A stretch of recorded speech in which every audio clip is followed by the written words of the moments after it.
Buenos días, chicos.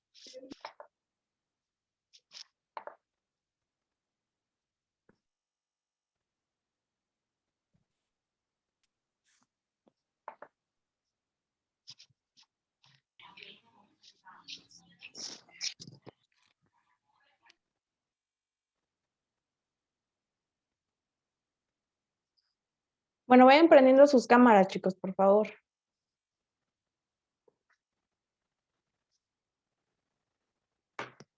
Bueno, el día de hoy vamos a continuar con el tema de reproducción asexual y asexual.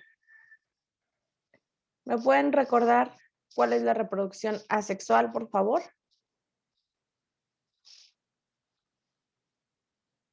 ¿Organismo que se reproduce solo?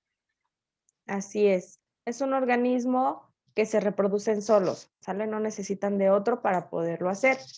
Entonces, vamos a ver algunos, bueno, vimos un ejemplo precisamente que fue el de la estrella de mar, que se reproduce solo a través de un sistema llamado fragmentación. Ahorita vamos a ver cuáles son esos tipos de reproducción asexual que existen, mediante el cual diferentes organismos se tienen que reproducir, por ejemplo, las plantas. En el caso de las plantas, ellos utilizan dos tipos de reproducción, que es la asexual y sexual. Entonces vamos a ver ahorita cómo es que lo hacen, ¿sale? Voy a compartir pantalla, chicos. La hoja que les dejé que dejaran en blanco antes de su tarea, esa la van a utilizar para continuar con este apunte, que forma parte de la actividad anterior, que fue del lunes. Entonces sería actividad 1. Sí, es la misma, es la actividad número 1, ¿sale? Porque la clase pasada no nos dio tiempo de terminarlo. Hoy vamos a hacer la actividad 2, pero todavía no. Ahorita yo les digo a partir de qué parte, ¿sale? Entonces, recordemos que les mostré este ejemplo mediante el cual las estrellas de mar se reproducen de forma asexual a través de la fragmentación, que es cuando se les separa o se desprende uno de sus bracitos para poder formar otros iguales, otras estrellas iguales. Entonces, sabemos que las células tienen la capacidad de regenerarse. Entonces, esto es lo que pasa con las estrellas de mar, que el brazo que se desprende se regenera y queda como nueva. Entonces, ahora vamos a ver cuáles son esos tipos de reproducción asexual. ¿Sale? Entonces, vayan anotándolo, chicos, porque esto es muy importante, porque va a venir en el examen. Tipos de reproducción asexual. Tenemos binaria o fisión binaria y múltiple. Tenemos la reproducción a través de la esporulación, por gemación, por partogénesis, poliembrionaria, regeneración reproductiva o fragmentación, que es la que utilizan las estrellas de mar, y reproducción vegetativa, que utilizan las plantas. Entonces, ahorita vamos a señalar cada una de estos tipos de reproducción y a saber de qué trata. Empezamos con fisión binaria. Tenemos primero pues una célula madre, ¿sale? Tiene sus características como el núcleo, un citoplasma, sus organelos, etcétera. ¿Qué es lo que pasa con esta célula madre? El núcleo comienza a dividirse, al igual que el citoplasma en el siguiente paso. El citoplasma también se divide. Ahora, ¿qué es lo que pasa con este núcleo que se dividió y la parte del citoplasma que también lo hizo? Pues estos van a formar una nueva célula, teniendo como resultado dos células hijas iguales, ¿sale? Que sería el producto final que aquí encontramos. Entonces, esta es la fisión binaria, cuando el núcleo se divide en dos para poder formar otra célula hija, al igual que el citoplasma. Recuerden que bi es de 2, por eso se le llama así, fisión binaria. El siguiente es la esporulación. Aquí también el núcleo va a sufrir un cambio. Como lo vemos, tenemos primero nuestra célula madre que contiene su núcleo, organelos, citoplasma, etcétera. ¿Qué es lo que pasa con el núcleo? Comienza a dividirse, a fragmentarse, pero no solamente en 2 partes ni en 4, sino en diferentes partículas muy, muy, muy pequeñitas conocidas como esporas, ¿sale? Entonces, estas esporas son las que van a formar nuevos organismos. Ahora, los hongos, aquí les voy a poner un ejemplo. Los hongos utilizan precisamente este tipo de reproducción a través de la esporulación. ¿Qué es lo que pasa? Bueno, el hongo pues tiene una estructura, tiene cada una de las partes, las cuales tienen una función en específico, y dentro de él, en el interior, en la parte de arriba, va a tener todas estas esporas o el núcleo que fue fragmentado. ¿Qué es lo que ocurre? Se liberan las esporas y las esporas caen a la tierra, ¿sale? Entonces, ¿qué es lo que pasa después de que caen a la tierra? Existe lo que es la inoculación, en la cual se entierran o se quedan en la parte de la tierra y comienza la germinación, ¿sale? Que la germinación es cuando empieza a crecer un nuevo organismo en la tierra. Entonces, es de esta manera que los hongos se reproducen de manera sexual. No están necesitando de otro organismo para poderlo hacer, sino a través de las esporas de la esporulación es que se pueden reproducir, ¿sale? Hasta formar nuevos organismos, como lo vemos aquí, en esta imagen. Luego vamos a tener la reproducción por gemación. ¿Qué es lo que ocurre aquí? De igual manera, tenemos una célula madre, tiene su núcleo, tiene cada uno de sus organelos celulares y nuestra célula es como, o tiene una forma más o menos circular, redonda. Cuando ocurre este proceso de gemación, comienza a deformarse un poquito y tiene una forma como ovalada. Le sale como una pequeña protuberancia en una parte, en un extremo, y vemos que el núcleo también se divide. Entonces, este núcleo que se dividió comienza a irse al lado de la protuberancia que le sale como un pequeño chipotito a la célula, y ese chipotito se separa completamente, se desprende y es como se forma una nueva célula hija, ¿sale? Entonces, de esta manera ocurre la reproducción por gemación, parecido a una fase de la mitosis y meiosis, ¿sale? En la cual se desprende para formar una célula hija. Esta es la gemación. Luego tenemos la partogénesis. Este es cuando se origina un organismo haploide, acuérdense que haploide es de uno, a partir de un óvulo no fecundado. Este proceso es muy común en las abejas y en las hormigas. Aquí, fíjense bien, se lleva a cabo el proceso de meiosis y mitosis. Recuerden que la mitosis es en la cual se van a generar 2 células hijas y la meiosis se genera el doble. Entonces, las abejas y las hormigas se van a reproducir de esta manera, a través de la partogénesis, ¿sale?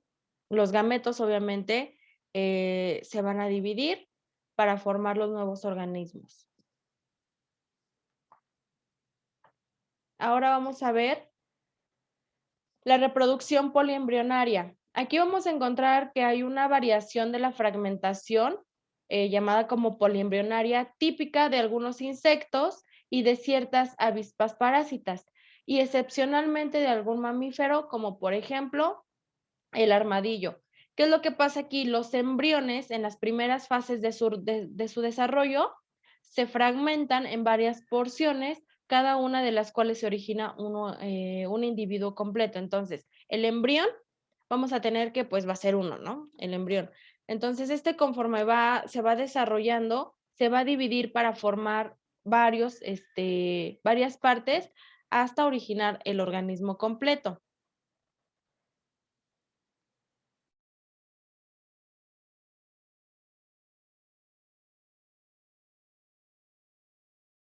Ahora, en el caso, por ejemplo, de los insectos que ya se mencionaron, como de las avispas parásitas, cada huevo puede llegar a formarse cerca de 1000 individuos por este sistema. Es decir, que con un solo huevo podemos encontrar muchísimos individuos. O sea, no por decir solamente tiene uno, quiere decir que nada más vayamos a encontrar un organismo, sino puede tener muchísimos. A esto se le atribuye o se le conoce como poliembrionario. Poli significa varios. Entonces, por eso es que es poliembrionario, varios embriones. Se van a generar varios organismos. ¿Sale? Sí, Owen, esto es parte de la actividad 1, de la de lunes, porque nos quedamos a la mitad. ¿Sale? Ahora, chicos, esta que pues ya se las había mostrado, es la de regeneración o fragmentación, en la cual sufre pues una fragmentación la estrella de mar y también se regenera. Ya sabemos que las células tienen esta capacidad de regenerarse, entonces la estrella de mar que se fragmentó vuelve a quedar igual. Lo mismo ocurre con las lagartijas. Si se han dado cuenta, si saben qué pasa cuando les cortan la cola. ¿Se regenera cuando les vuelve a crecer? Exactamente, se regenera, ¿sale? Entonces vuelve a crecer su cola, es por este proceso que están pasando de regeneración. Ahora, las plantas, como les decía, tienen también un tipo de reproducción asexual y, por ejemplo, sería en el caso de las papas, de la remolacha y de otros organismos, en el cual, ¿qué es lo que pasa? ¿Hacia dónde crece hacia dónde crecen sus frutos o su producto final? Hacia abajo de la tierra, que serían en las raíces, ¿sale? Lo que pasa con el ajo, la cebolla y el tulipán también tiene algunas modificaciones que pareciera como si crecieran el fruto o la parte central de la planta hacia abajo, de igual manera, ¿sale? Luego el rizoma tiene un tallo subterráneo, aquí lo vemos, y por ejemplo aquí podemos encontrar el lino, el jengibre, el grama. Y en el caso de la fresa, el trébol, podemos encontrar que tienen un tallo superficial, es decir, fuera de la tierra. Y el vid, el geranio y la lavanda tienen un fragmento de tallo dentro de la tierra y otro fuera. Ahora vamos a ver cómo es que las plantas se van a reproducir de manera sexual. Para esto necesitamos conocer las partes de una flor. ¿Sale? Sabemos que hay plantas con flor y plantas sin flor. Ahorita nos vamos a enfocar en las que tienen flor. Es muy importante, chicos, que anoten cada una de las partes porque les voy a dejar una tarea con esto. Se va a dividir en el estambre y en el gineceo. El estambre son estos pequeños como hilitos que van hacia la parte de arriba de la flor. Y estos también tienen una subdivisión, que es el filamento, que sería como el pequeño tallo o el hilito. Tiene una antera, que sería esta parte superior, y tiene los granos de polen, ¿sale? Que son estos pequeños puntitos amarillos que se ven en la antera. Estos granos de polen, chicos, van a ser aquellos, se puede decir que partes masculinas de la flor, las cuales van a ayudar a la reproducción de la misma.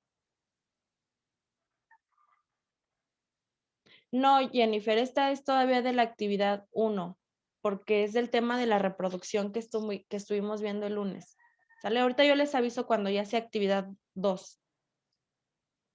Bueno, entonces les decía, estos granos de polen van a ser la parte reproductora masculina de la flor para poder reproducirse, pero también tiene una parte femenina, que es el gineceo. Toda esta estructura que vemos del lado derecho, que es el estigma, el estilo, va a tener ovario, que es esta parte de abajo, y dentro de los ovarios que hay, pues óvulos, ¿vale? Que serían estas como esferitas en color naranja o rojo, no sé qué tono se vea.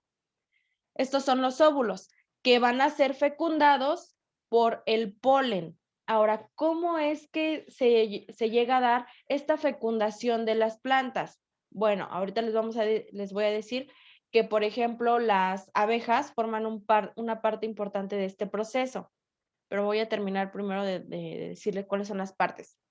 Luego, esta parte que está abajo del gineceo, que sería como que la basecita de la flor, quien detiene a la flor, se llama receptáculo floral. Y este receptáculo va a tener sépalos, ¿sale? Que serían estas hojitas que, si lo han notado en las flores, tiene como la forma de unas hojas, las cuales van a ayudar a sostener los pétalos de la flor, de la base.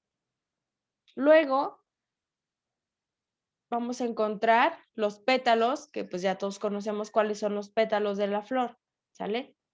Ahora, les voy a explicar cómo se da este proceso de reproducción de las flores, de las plantas. Como les decía, las abejas forman parte importante de este proceso. ¿Qué es lo que ocurre? Sabemos que pues nuestra flor tiene diferentes partes. Tiene polen que se encuentra en el estigma, en la base de arriba, ¿sale? Pero, como les decía, también tiene una parte femenina que son los óvulos, en esta parte como que más interna. Ahora, ¿qué es lo que pasa cuando las abejas se paran en una flor? ¿Quién me dice? ¿Quién sabe? Al polen, bueno, le quitan como el polen a la planta. Ajá, y luego, ¿qué hace la abeja? ¿O qué tienden a realizar? Miel. Ujú. No, antes. No. Se paran en otra flor, ¿sale? Las abejas, como dicen, van de flor en flor. ¿Y qué es lo que ocurre? Al pararse en una flor, pues sabemos que estas tienen mucho polen, porque son pequeñas partículas, muy pequeñitas. Entonces se paran en la flor y pueden quedar partes del polen en sus patitas o en todo su cuerpo. Entonces, se pasan a otra flor y depositan este polen que adquirieron de la flor anterior y lo depositan en la otra que se acaban de parar. ¿Y qué es lo que pasa? Estos granos o estos fragmentos de polen van a llegar hasta la parte de la flor donde se encuentran los óvulos y se puede decir que ocurre la polinización o fecundación, ¿sale? Entonces, de esta manera es que las plantas tienen la capacidad de reproducirse de manera sexual, pero no solamente pasa gracias a las abejas, también con el aire, con el viento, pues el polen puede volar y puede llegar hasta otra flor, generando así una nueva polinización o una nueva fecundación entre plantas. ¿Por qué creen entonces que las plantas, por ejemplo, que tienen flor, hay gran variedad de colores? En el caso de las rosas, hay rojas, hay rosas, amarillas, blancas, de diferente color. ¿Por qué creen que ocurra esto entonces? ¿Quién me puede decir? ¿Por qué se les ocurre que ocurra esta variedad de colores? Porque a lo mejor usan la reproducción sexual, entonces pues no salen igual a las otras plantas, como en el caso Ajá, de la estrella de mar, ¿no? Que decía que salen igual a sus padres, pero pues estas plantas no. exactamente. Al ser una reproducción sexual, como hay dos organismos para poderse reproducir, va a contar con las características de ambos progenitores, ¿sale? Entonces, si a lo mejor la abeja se paró primero en una flor color blanca y luego se paró en una flor color roja, ¿qué tono de flor creen que vayan a ser la nueva? Rosa. Rosa o puede variar. Hay algunas flores que tienen dos tonalidades. En el centro puede ser color roja o color blanca y en la orillita puede ser color roja. Entonces puede variar porque va a tener las características de ambos progenitores, que en este caso sería del polen y de los ovarios que se encuentran en la flor, ¿sale? Y esto ocurre, o esto es muy parecido a las características que nosotros heredamos de nuestros padres, que de hecho vamos a ver más adelante con la tarea que investigaron y con el tema de hoy que va a ser las leyes de Mendel, de qué habla la herencia, ¿sale? Entonces, es de esta manera, chicos, que las plantas tienen la capacidad de reproducirse. Entonces, pasa por diferentes etapas. Primero es la polinización, como les decía, en el cual las abejas o el viento transportan el polen de una planta a otra para poder así llegar a la fecundación, que es el siguiente paso. La fecundación ya es cuando se une el polen con los óvulos de la flor.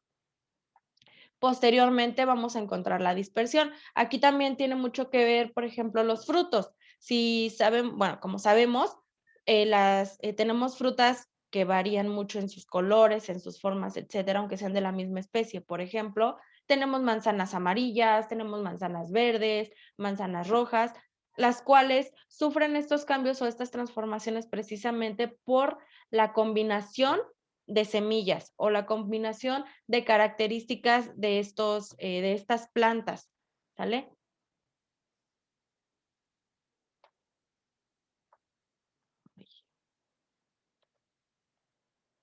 Bueno, entonces, ahora necesito, por favor, que anoten o que dibujen más bien esta flor, porque de tarea me van a poner cuáles son las partes.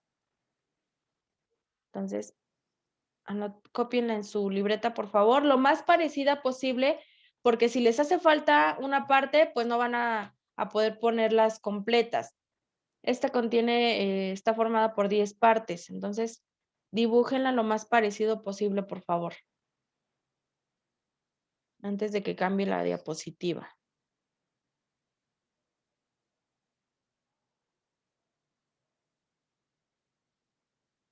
Sí, Owen, voy a subir la clase al ratito. Sí, chicos, cuando sea el caso de que a lo mejor estoy pasando muy rápido las diapositivas y no les dio tiempo de completarla, vean el video más tarde para que lo puedan complementar y no me envíen sus trabajos a medias o incompletos porque recuerden que baja la calificación, ¿sale?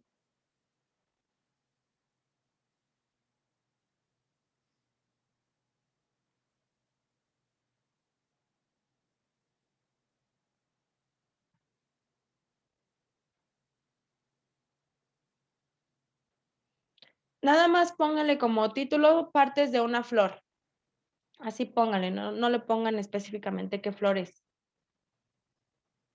Partes de una flor.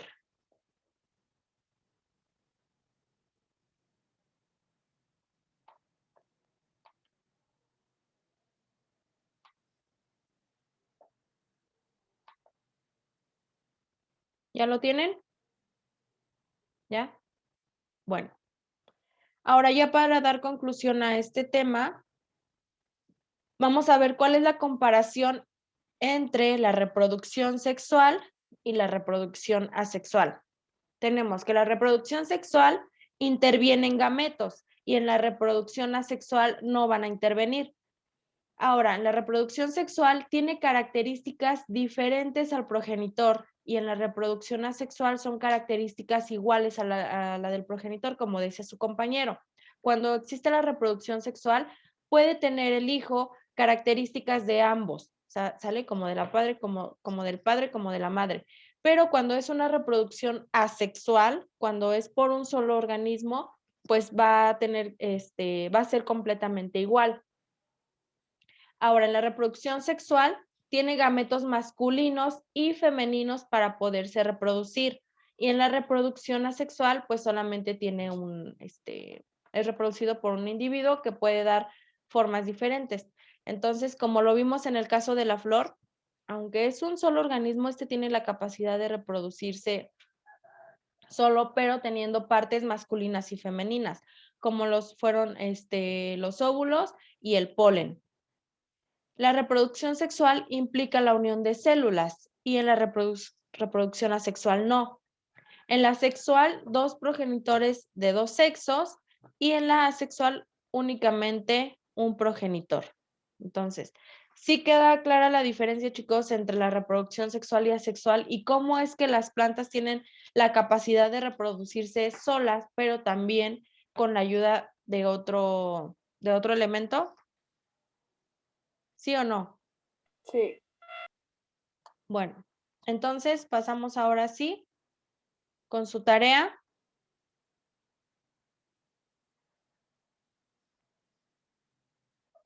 Saquen por favor la biografía. Prendan sus cámaras, chicos, por favor. A ver. Abigail, ¿cuándo nació Mendel? Nació el 22 de julio de 1822. Así es, nació el 22 de julio, ¿sale? Zaira, ¿de dónde es originario? En un pueblo llamado Heinzedorf, en el norte de Moravia, República Checa, en la provincia austríaca, y fue bautizado. Bueno, nada más. Ok, gracias, Zaira. A ver, Evelyn, ¿a qué se dedicó Mendel? Evelyn Islas. Voy.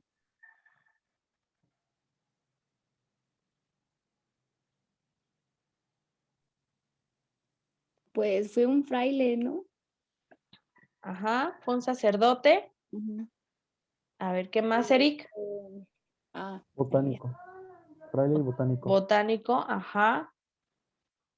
¿Cuáles fueron sus estudios más avanzados? ¿Hasta dónde llegó?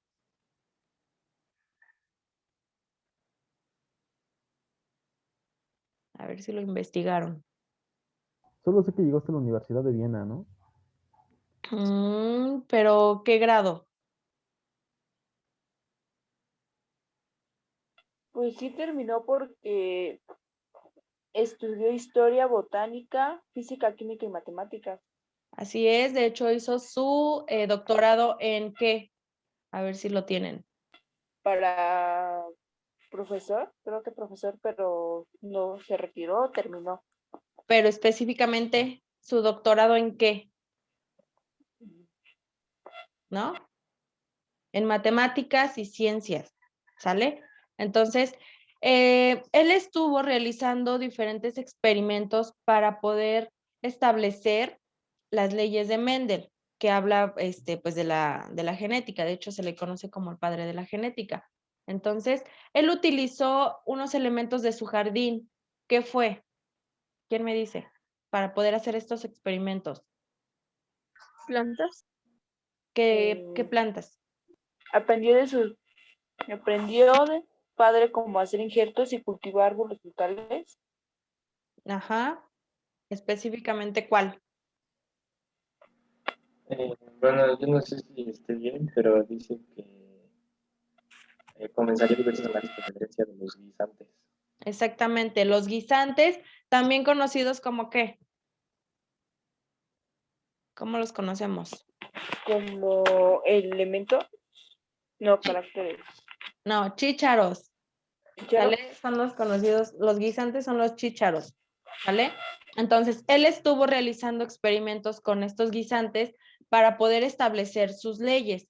Entonces, les voy a compartir pantalla para que puedan tomar nota de lo que les voy a explicar. Ahora sí, chicos, esta ya sería la actividad número 2.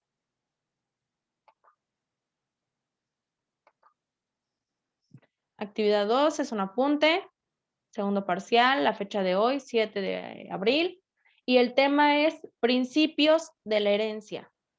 Entonces, como les decía, este autor, este científico fue muy importante para la herencia, para este tema, porque realizó diferentes experimentos, los cuales nos van a explicar el porqué de las características que nosotros heredamos de nuestros padres, de nuestros abuelos, etcétera, interviniendo lo que es el genotipo y fenotipo. ¿Me pueden recordar qué es el fenotipo, por favor? Son las características físicas, el fenotipo y genotipo son las características genéticas, ¿no? Del Así ADN. es. Exactamente, las fenotípicas las podemos distinguir a simple vista, como el color de ojos, tono de piel, tipo de cabello, altura, etcétera. Y las genotípicas son las que no distinguimos a simple vista, por ejemplo, el tipo de sangre, el carácter, etcétera. Entonces aquí vamos a encontrar estos elementos para poderlo entender mejor. Ahora, para poder establecer estas leyes de Mendel, también debemos saber ¿A qué se refiere el carácter dominante y el carácter recesivo? ¿Alguien sabe? ¿No? Ok, el carácter dominante va a ser aquel, su nombre lo dice, que domina más o predomina más, el que es más fuerte. Y el recesivo va a ser el que menos predomina, ¿sale? Entre las características. Entonces, por ejemplo, nosotros debemos saber que las características más fuertes o el gen dominante siempre va a ser, por ejemplo, el más oscuro. En el caso de tono de piel, la piel más oscura, en el tono de cabello, el más oscuro, los ojos también más oscuros, siempre va a ser el más dominante. Ahora, Mendel estableció estas leyes con los guisantes, en el cual utilizó guisantes amarillos, guisantes verdes y también de diferente textura, como lo eran los lisos y los rugosos. ¿Qué nos dice la primera ley? Chicos, vayan anotando, por favor, porque esto va a venir en el examen. La primera ley se llama Ley de la Uniformidad de los Híbridos de la primera generación. Nos dice que cuando se cruzan dos variedades de individuos de raza pura, ambos homocigotos, para un determinado carácter, todos los híbridos de la primera generación son iguales. ¿Qué quiere decir esto? Que, por ejemplo, si yo tengo mi papá y mi mamá, ambos que tienen los ojos de color, ¿qué porcentaje hay en que yo los herede también de color? ¿Quién me puede decir? 50-50. Un 50, un 50 del padre, 50 de la madre, que suman un 100%, ¿sale? Entonces, es muy probable que yo también los tenga de ese color.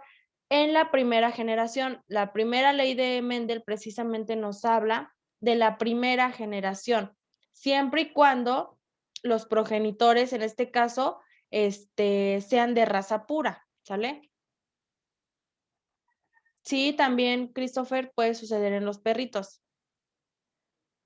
Entonces, esto ocurre en los diferentes organismos, tanto de plantas, los animales y los seres humanos, ¿sale?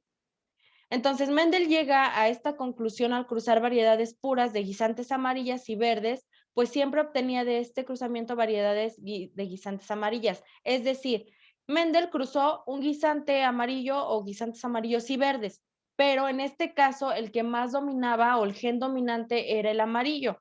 Entonces, era más probable de obtener, aquí como lo muestra la imagen, un guisante amarillo. Por ejemplo, yo les voy a mencionar otro. Si, no sé, mi papá tiene los ojos color café y mi mamá los tiene verdes, yo, ¿qué color puedo tener los ojos? Cafés, ¿no? ¿Por qué? Porque es el color más oscuro o Es dominante. igual 50-50, ¿no? No, no es 50-50, Porque porque si no como, tuve como color decía, café, Ah, no, sí. así es, como dicen sus compañeros, el que predomina más siempre va a ser el color oscuro, ¿sale? Entonces, es más probable que yo los tenga cafés. Es poco probable que a lo mejor uno de mis hermanos sí los tenga. Ahorita precisamente en la otra ley nos habla de la tercera, de la cuarta generación. Ahorita les voy a explicar. La segunda ley de Mendel entonces nos dice que es la ley de la separación o de la disyunción de los alelos. Mendel tomó plantas procedentes de las semillas de la primera generación del experimento anterior de la primera ley, amarillas, y las polinizó entre sí. Del cruzo obtuvo semillas amarillas y verdes en la proporción 3:1, es decir, 75% amarillas y 25% verdes. Así pues, aunque el alelo que determina la coloración verde de las semillas parece haber desaparecido, en la primera generación final vuelve a manifestarse en la segunda generación. Aquí les voy a mencionar dos ejemplos. Como les decía, si a lo mejor mi papá tiene los ojos cafés, mi mamá tiene los ojos verdes, el primer hijo, ¿qué color los va a tener? ¿Qué probabilidad? Cafés, ¿no? Cafés. Cafés. El segundo. Chequen este cuadro, chicos, para que se apoyen. Se llama cuadro de Punnett. El segundo, Verdes. cafés. El tercero, Verdes. Ah, no, cafés. cafés. El cuarto, Verdes. verdes. Verde. Entonces, hasta el cuarto hay una probabilidad que los pueda tener verdes.